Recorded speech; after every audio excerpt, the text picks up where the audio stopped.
وإن تعدوا نعمة الله لا تحصوها إن الإنسان لظلوم كفار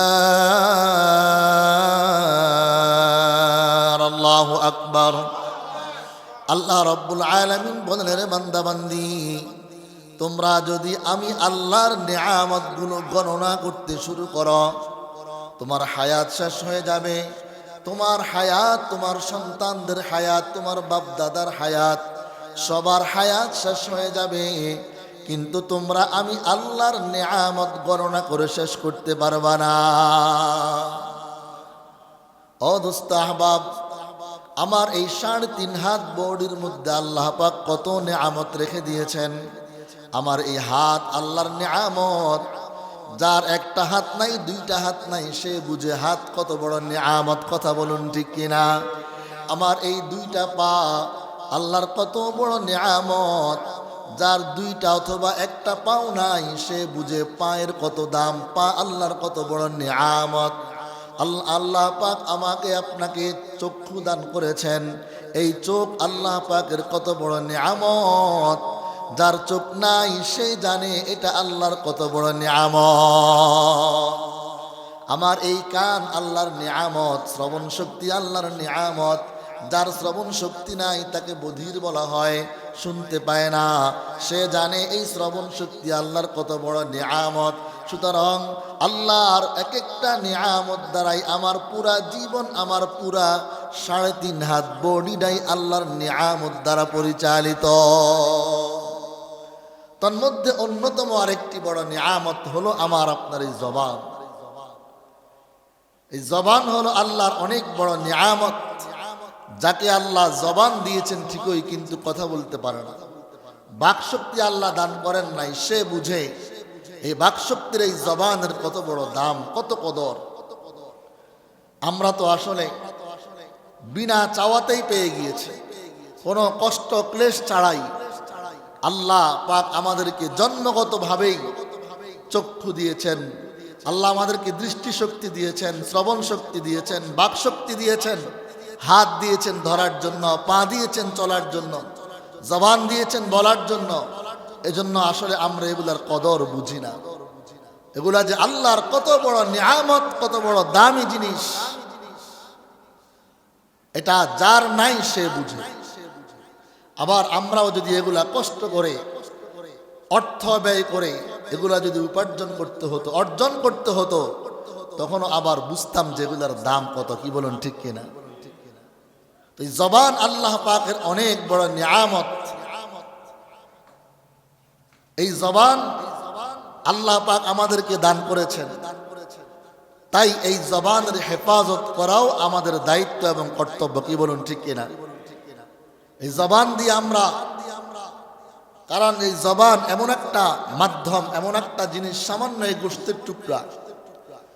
এই সামান্য এই গোশতের টুকরাই আমার জান্নাতে যাওয়ার মাধ্যমও হতে পারে, জাহান্নামে যাওয়ার মাধ্যমও হতে পারে। এই জবান দ্বারা আমি এমন কথা বললাম যেটা আমার জান্নাতে যাওয়ার সহায়ক, আবার এমন কথা বললাম যে জবানের কথার কারণে আমাকে জাহান্নামেও যেতে হতে পারে। বলেন নাউজুবিল্লাহ। এজন্য আমার আপনার পয়গম্বর হাদিসে পাকে ইরশাদ করেছেন, বুখারী শরীফের সহিহ বর্ণনা, সহিহ বুখারীর হাদিস, হাদিস নাম্বার 6474, 6474 নম্বর হাদিস। আমার পয়গম্বর বলেন, قال النبي صلى الله عليه وسلم من يضمن لي ما بين لحييه وما بين رجليه أضمن له الجنة।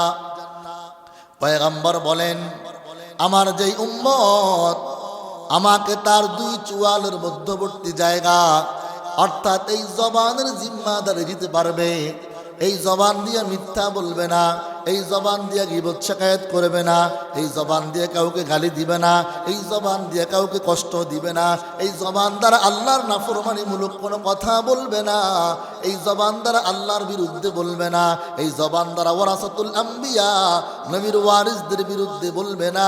পয়গম্বর বলেন, যেই ব্যক্তি আমাকে তার জবানের জিম্মাদারি দিবা, ওমা বাইনা রিজলাইহি, দুই পায়ের মধ্যবর্তী জায়গার জিম্মাদারি, লজ্জাস্থানের জিম্মাদারি দিবা, আমি রাসূল তোমার জান্নাতের জিম্মাদারি নিয়ে নিলাম। সুবহানাল্লাহ। মাত্র দুইটা জিনিস, জবান আর হলো লজ্জাস্থান। এই দুইটা জিনিসের জিম্মাদারি দিতে পারলে স্বয়ং রাসূল আমার আপনার জান্নাতের জামিন হয়ে গেছেন। বলেন সুবহানাল্লাহ। রাসূল যদি আমার আপনার জান্নাত নেওয়ার জিম্মাদার হয়ে যান, যে রাসূল আল্লাহর হাবিব, আল্লাহর প্রিয় বন্ধু, বন্ধুর কাছে কোনো আবদার করলে, সুপারিশ করলে, আবার সেই বন্ধু যদি হয় একবারে অন্তরঙ্গ বন্ধু, একেবারে কাছের বন্ধু, কি বলেন, বন্ধু কি বন্ধুর কোনো আবেদন, কোনো সুপারিশ কখনো ফেলে দিতে পারে? তাহলে রাসূল যদি আমাদের জিম্মাদারি হয়ে যান, আমরা যদি রাসূলকে জবান আর এই জবানের জিম্মাদারি দিতে পারি, লজ্জাস্থানের জিম্মাদারি দিতে পারি, তো রাসূল আমাকে আপনাকে জান্নাতে পৌঁছায় দিবেন। সুবহানাল্লাহ। আরো জোরে বলেন না সুবহানাল্লাহ। এজন্য জবান অনেক বড় দামি জিনিস। এই জবানের অপব্যবহার যেন না হয়, সদ্ব্যবহার। এই জবানের সদ্ব্যবহার হলো, জবান দিয়ে আমরা সত্য কথা বলবো, জবান দিয়ে আমরা হক কথা বলবো, জবান দিয়ে আমরা কোরআন তেলাওয়াত করব, জবান দিয়ে আমরা জিকির আজকার করব, জবান দিয়ে মানুষের ভালো হয়, কল্যাণ হয় এমন কথা বলবো। পক্ষান্তরে জবানের অপব্যবহার, এই জবান দিয়ে আমরা এমন কথা বলবো না যা অপর মুসলমানের হৃদয়ে আঘাত সৃষ্টি করে দেয়। এই জবান দিয়ে এমন কথা বলবো না যে কথার কারণে অপর মুসলমান কষ্ট পায়, অপর মুসলমানের হক নষ্ট হয়। এই জবান দিয়ে কারো বিরুদ্ধে মিথ্যা সাক্ষী দিব না, এই জবান দিয়ে চুগলখুরি করব না, গীবত করব না, পরনিন্দা করব না, কোনো মুসলমানের ইজ্জত আবরু নষ্ট হয় এমন কথা বলবো না। এই জবান দিয়ে আল্লাহর নাফরমানিমূলক কোনো কথা বলবো না। এইগুলা বলাই হলো জবানের অপব্যবহার। এই জবানটা এত দামি বিধায়, ভালো করে খেয়াল করেন, এই জবানটা এত দামি বিধায় আল্লাহ পাক রব্বুল আলামিন এই জবানকে আল্লাহ সংরক্ষণ করেছেন আমার আপনার বডির মধ্যে, দেহের মধ্যে সবচেয়ে মূল্যবান, সবচেয়ে সম্মানিত, সবচেয়ে মর্যাদাপূর্ণ স্থান হলো আমার এই চেহারা। কি বলুন, ঠিক কিনা? আল্লাহ তাআলা এই চেহারার মধ্যেই কিন্তু আল্লাহ এই জবানকে স্থাপন করেছেন। বলেন সুবহানাল্লাহ। ভালো করে বুঝেন। শুধু তাই নয়, আল্লাহ এই জবানকে ইচ্ছা করলে তো চেহারার বাহিরেও রেখে দিতে পারতেন, দেখতে অসুন্দর দেখা যাইত, আবার এটা হেফাজত হতো না, ধুলাবালি লাগতো, ময়লা লাগতো। আল্লাহ এই জবানকে হেফাজত করে আমার চেহারার ভিতরে দিয়েছেন। বলেন সুবহানাল্লাহ। শুধু তাই নয়, আল্লাহ এই জবানকে নিচে 16টা দাঁত, উপরে 16টা দাঁত, মোট 32টা দাঁতের ভেতরে আল্লাহ জবানকে সংরক্ষণ করেছেন, হেফাজত করেছেন। বলেন সুবহানাল্লাহ। এজন্য এই জবানের প্রতিটা কথা বলার আগে আমাকে মেপে মেপে বলতে হয়, কারণ আমার প্রতিটা কথা রেকর্ড হয়। প্রতিটা কথা রেকর্ড করার জন্য মাওলায়ে পাকের পক্ষ থেকে সজাগ প্রহরী রয়েছে। কোরআনুল কারীমের সূরাতুল কফ, সূরা কফের 18 নম্বর আয়াতে আল্লাহ রাব্বুল আলামিন বলেন, মা ইয়ালফিযু মিন কওলিন ইল্লা লাদাইহি রাকীবুন আতীদ। আল্লাহু আকবার। আল্লাহ রাব্বুল আলামিন বলেন, মা ইয়ালফিযু মিন কওলিন ইল্লা লাদাইহি রাকীবুন আতীদ। আল্লাহ বলেন, রে বান্দা বান্দি, তোমার এই জবান দিয়ে যে কথাই বের হয় না কেন, ভালো হোক মন্দ হোক, প্রত্যেকটা কথা রেকর্ড করার জন্য আমি আল্লাহর পক্ষ থেকে সজাগ প্রহরী রয়েছে। তোমার প্রতিটা কথা লিপিবদ্ধ করা হয়, প্রতিটা কথা রেকর্ড করা হয়। আমি আর আপনি যদি কোথাও যাই, আমাকে যদি আগে সতর্ক করা হয়, সাবধান, তুমি তো এখানে যাইবা, যেখানে যাইবা কথা বলবা, তোমার প্রতিটি কথা রেকর্ড করা হবে। তখন আমি আর আপনি মনে যা চাই তাই বলবো কিনা? কথা বলুন, যা মনে চাই তাই বলতে পারবো না? না, বরং আমি আমার তখন অত্যন্ত সতর্কতার সাথে মেপে মেপে আমি কথা বলবো, যা আমার প্রতিটা কথা রেকর্ড করা হচ্ছে। আমার এই রেকর্ডকৃত কথার কারণে আমাকে পাকড়াও করা হবে।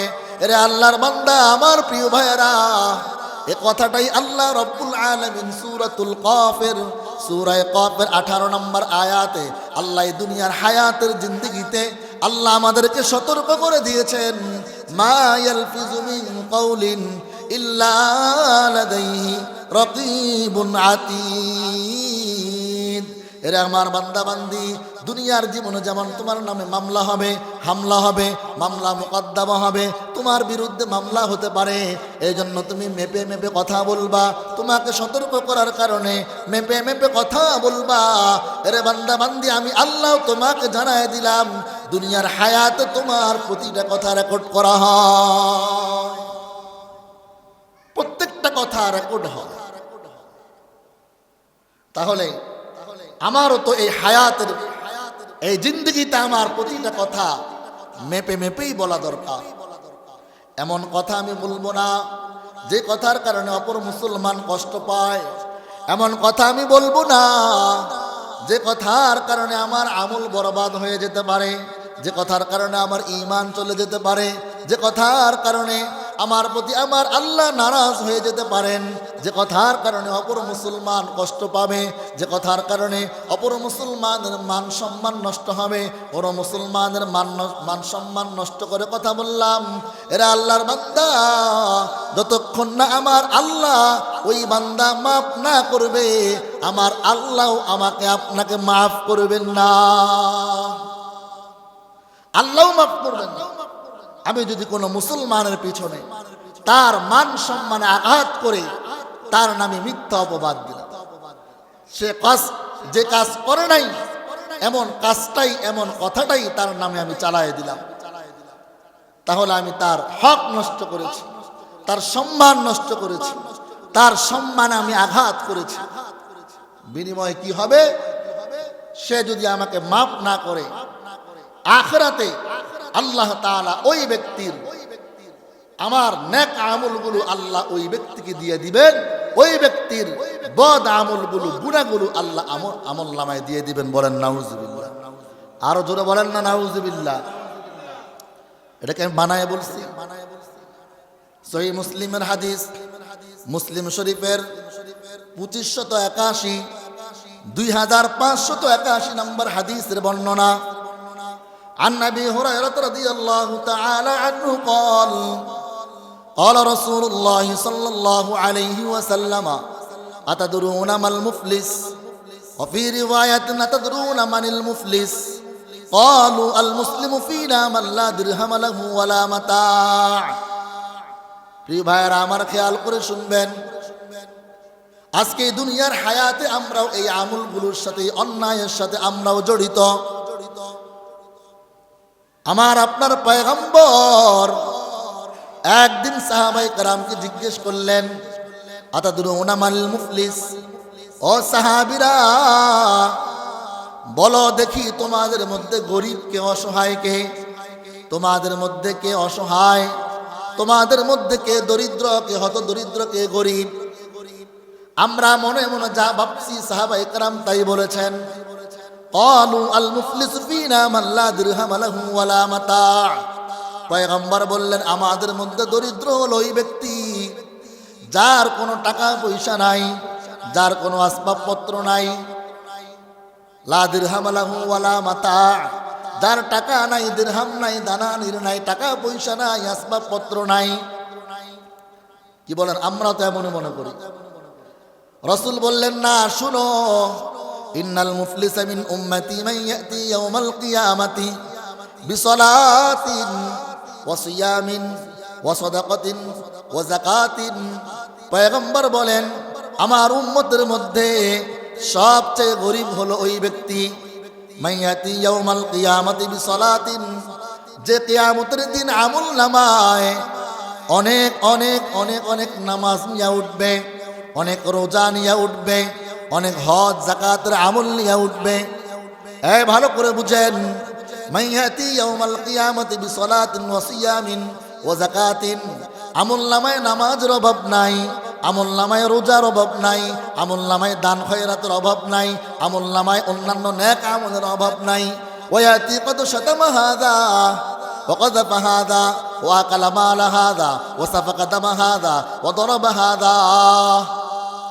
এ নামাজি ভাইয়েরা আমার খেয়াল করে শুনেন, পয়গম্বর বলেন এই নামাজি, এই হাজি, এই গাজী, এই দানবীর ব্যক্তি আমল নামায় নামাজের অভাব নাই, আমল নামায় রোজার অভাব নাই, আমল নামায় যাকাতের অভাব নাই, কিন্তু এই লোকটা ওয়াতি কদ শাতামা হাযা, নামাজও পড়েছে কাউকে গালি দিয়েছে, নামাজও পড়েছে কাউকে গালি দিয়েছে, ওয়াতি কদ শাতামা হাযা ওয়া আকালা ওয়া কাযাফা হাযা, কাউকে মিথ্যা অপবাদ দিয়েছে, ওয়া কাযাফা হাযা, কাউকে মিথ্যা অপবাদ দিয়েছে, ওয়া আকালা মাল হাযা, তার সম্পদ দখল করে ফেলেছে, সম্পদ বক্ষণ করে ফেলেছে, ও সাফাকা দামা হাযা, তার রক্তপাত ঘটিয়েছে, কাউকে হত্যা করেছে, ও দারাবা হাযা, কাউকে আঘাত করেছে, জুলুম করেছে, অত্যাচার করেছে।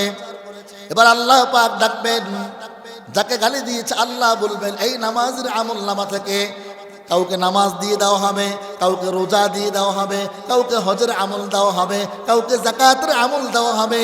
ফাইন ফানিয়া হাযা ক্বাবলা আন ইউতা মিন হাসানাতিহি, ক্বাবলা আন ইউতা মিন হাসানাতিহি, তার সমস্ত নেক আমলগুলো দেওয়ার আগে যদি নেক আমল শেষ হয়ে গেছে কিন্তু ঋণ এখনো রয়ে গেছে, এখনো কাউকে গালি দিয়েছে, কাউকে মিথ্যা অপবাদ দিয়েছে, কাউকে আঘাত করেছে, পাওনাদারের অভাব নাই, কিন্তু আমার আপনার আমল নামায় নেক আমল আর নাই। এবার আল্লাহ বলবেন দেখো এর তো আর নেক আমল দেওয়ার মতো আর কিছুই নাই, এবার কি করবা? এবার আল্লাহ বলবেন আল্লাহু আকবার, যাকে গালি দিল, যার সম্পদ দখল করলো, ওদের আমল নামা থেকে সমস্ত অপরাধগুলো, অন্যায়গুলো, অপরাধগুলো নিয়ে এই নামাজের আমল নামায় দাও, এই হাজির আমল নামায় দাও, এই দানবীরের আমল নামায় দাও। আল্লাহু আকবার, ফায়ুখাযু মিন হাসানাতিহি, আল্লাহু আকবার, তাদের সমস্ত নেক আমলগুলো যখন দেওয়ার পর তাদের বদ আমলগুলো তাকে দেওয়া হবে। এবার আল্লাহ বলবেন সুম্মা তুরিহা আলাইহি ফাতুরিহা ফিন্নার, সুম্মা তুরিহাত আলাইহি ফাতুরিহা ফিন্নার, তাদের সমস্ত বদ আমলগুলা নিয়া এই ব্যক্তির আমল নামাই দিয়ে এই নামাজি হাজি গাজীকে ধাক্কা দিয়ে জাহান্নামে ফেলে দেওয়া হবে। বলেন নাউযুবিল্লাহ। নামাজ, রোজা, হজ, যাকাতের অভাব নাই, কিন্তু হাজী সাহেব নামাজি প্রথম কাতারে নামাজ পড়ে মানুষকে গালিও দেয়, মানুষের বিরুদ্ধে কথাও বলে, মানুষের বিরুদ্ধে মিথ্যা অপবাদও দেয়, এমন লোক আছে না নাই? সাবধান সাবধান সাবধান। হাদিস শুনাইয়া দিলাম, মুসলিম শরীফের 2581 নম্বর হাদিস। আমল নামায় নামাজ, রোজা, হজ, যাকাতের অভাব থাকবে না, কিন্তু কাউকে গালি দিল, ওয়াতি কদ শাতামা হাযা ওয়া আকালা মাল হাযা ওয়া কাযাফা হাযা ওয়া সাফাকা দামা হাযা ওয়া দারাবা হাযা, কাউকে গালি দিল, কারো বিরুদ্ধে মিথ্যা অপবাদ দিল। এবার সবাইকে তার নেক আমল দিতে দিতে দিতে দিতে যখন শেষ হয়ে যাবে, তার বদ আমলগুলো, তাদের বদ আমলগুলো নিয়া এই নামাজি হাজি গাজীর আমল নামাই দিয়া তাকে ধাক্কা দিয়ে জাহান্নামে ফেলে দেওয়া হবে। বলেন নাউযুবিল্লাহ।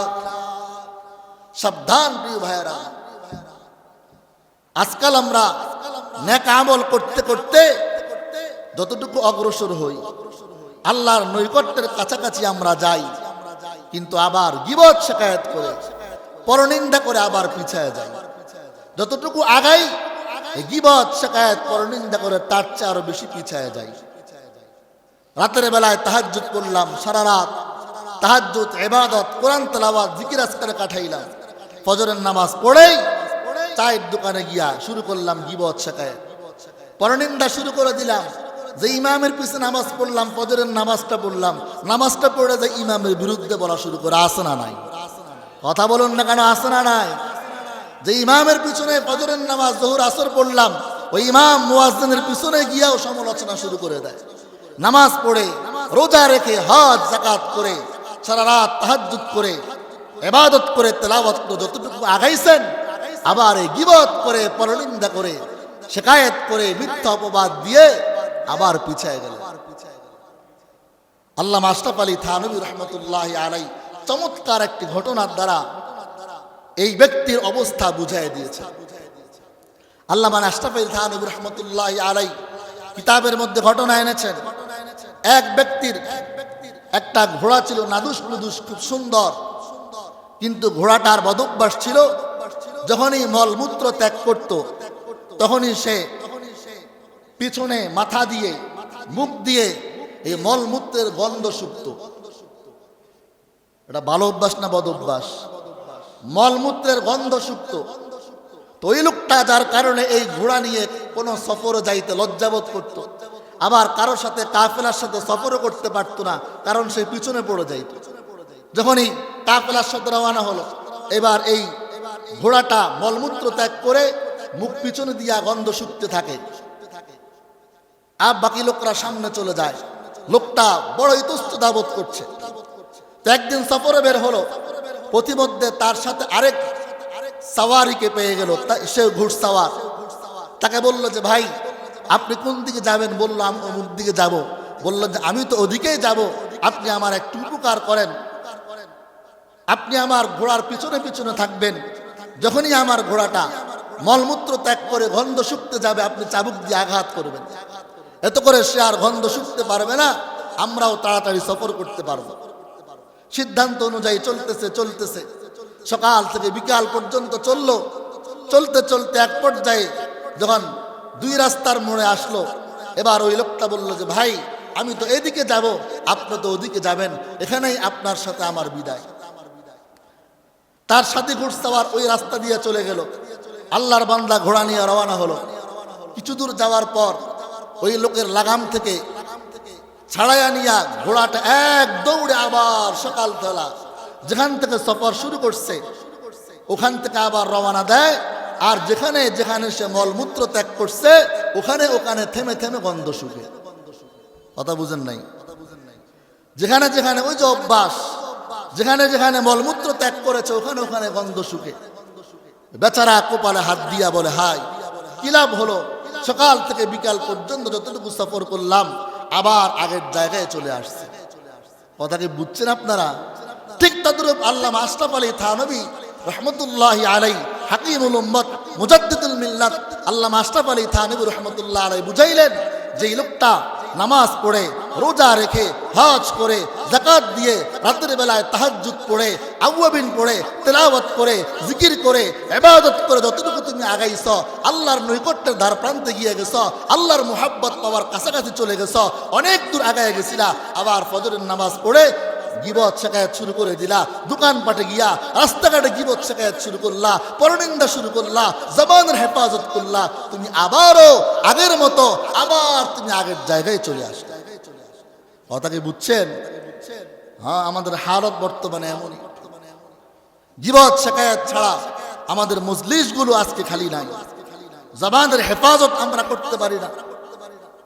এজন্য আল্লাহ পাক রব্বুল আলামিন ইরশাদ করেছেন, ইয়া আইয়ুহাল্লাযীনা আমানু ইজতানিবু মিনাজ যন্নি ইন্না বা'দাজ যন্নি ইসমুন ওয়া লা তাজাসসু ওয়া লা ইয়াগতাব বা'দুকুম বা'দা।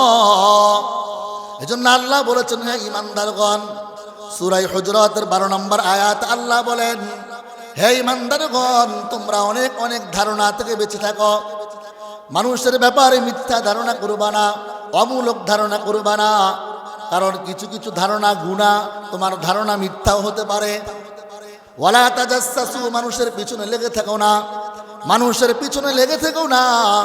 সাধারণ মানুষ হোক, ইমাম হোক, মুয়াজ্জিন হোক, হাফেজ হোক, আলেম হোক, পিছনে লাইগা থাইকো না, পিছনে লাইগা দোষ ত্রুটি বাইর করো না, কারণ কারো পিছনে লাগলে তার দোষ ত্রুটি গুলাই আপনার সামনে আসবে, ভালো গুণগুলা কখনো সামনে আসবে না। কথা বলুন ঠিক কিনা?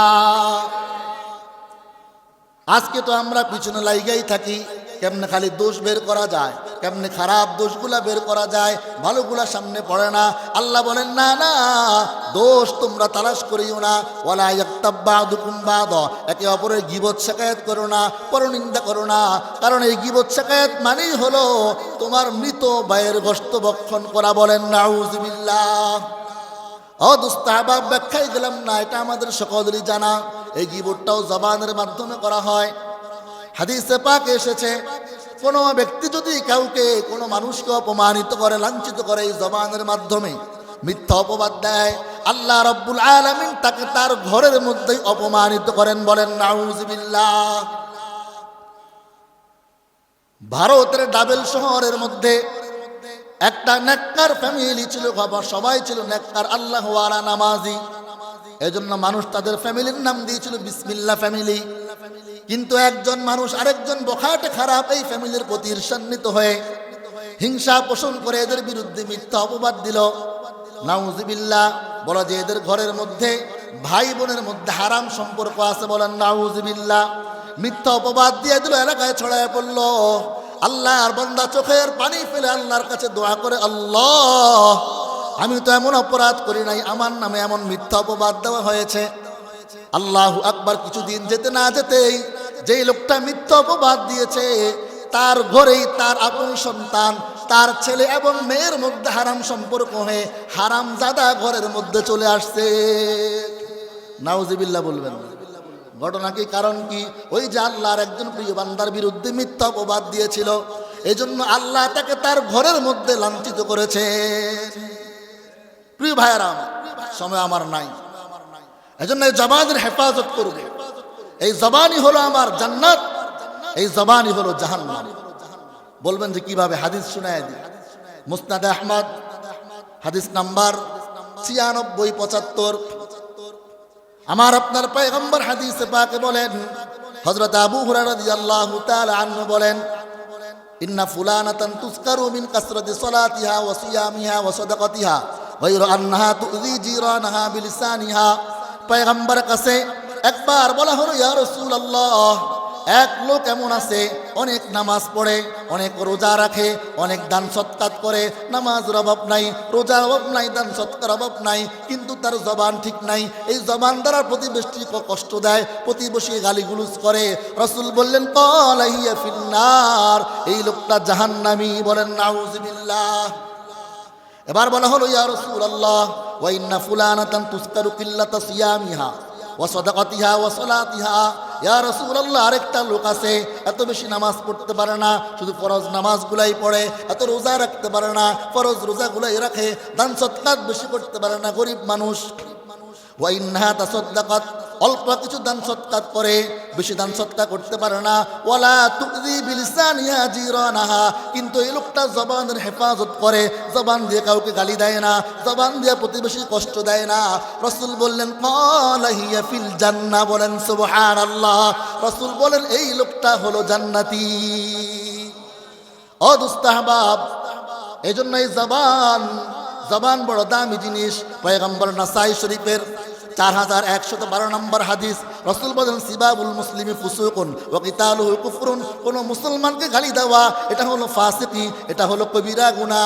আল্লাহু আকবার। কোন মুসলমানকে হত্যা করা এটা হলো কুফুরি, এটা কুফুরি কাজ, এটা কোনো ভালো কাজ নয়। আমার রাসূল মা কান রাসূলুল্লাহ সাল্লাল্লাহু আলাইহি ওয়াসাল্লাম ফাহিশা ওয়ালা মুতাফাহিশা। আমার রাসূল কখনো আমার রাসূল কখনোই ইচ্ছায় অনিচ্ছায় কাউকে গালি দেন নাই। বলেন সুবহানাল্লাহ। আমরা তো সেই রাসূলের উম্মত। আরেকটা হাদিস বলে শেষ করে দিচ্ছি। হযরতে উকবা ইবনে আমির রাদিয়াল্লাহু তাআলা আনহু রাসূলকে জিজ্ঞেস করলেন, মান নাজাতু ইয়া রাসূলুল্লাহ, আমাদের মুক্তি কোথায়? রাসূল বললেন, তুমি তোমার জবানকে হেফাজত করো, তুমি তোমার জবানকে হেফাজত করো। ওয়াল ইয়াসআকা বাইতুকা, তুমি তোমার ঘরেই বেশি অবস্থান করো, বিনা প্রয়োজনে বাহিরে ঘুরে বেড়ায়ও না, দোকানপাটে আড্ডা দিও না। আল্লাহু আকবার। কারণ বাহিরে আড্ডা দিলেই জবানের হেফাজত করা যায় না। কথা বলুন ঠিক কিনা? ওয়াবিকি আলা খতিআতিক, আর তোমার গুনাহ হয়ে গেছে, এই গুনাহের জন্য আল্লাহর কাছে কান্নাকাটি করো। আল্লাহর কাছে কান্নাকাটি করো। এটা মুসনাদ আহমদের হাদিস 75-79। তা রাসূল বললেন, তোমাদের মুক্তি হলো জবানকে হেফাজত করা, তোমাদের মুক্তি হলো ঘরে অবস্থান করা, তোমাদের মুক্তি হলো অপরাধের জন্য আল্লাহর কাছে কান্নাকাটি করো। প্রিয় ভাইয়েরা আমার, অল্প সময়ের মধ্যে অনেকগুলো দামি কথা কোরআন হাদিসের আলোকে বলেছি জবানের হেফাজত সম্পর্কে। আমরা জবান হেফাজত করবো তো ইনশাআল্লাহ। এই জবান দিয়ে মিথ্যা বলবো না, কাউকে গালি দিব না, কারো হক নষ্ট হয়, মান সম্মান নষ্ট হয় এমন কথা বলবো না। ওয়াদা করেন ইনশাআল্লাহ, ওয়াদা করেন, চেষ্টা করবো ইনশাআল্লাহ। আল্লাহ আমাদের সবাইকে তৌফিক দান করুন, আমিন।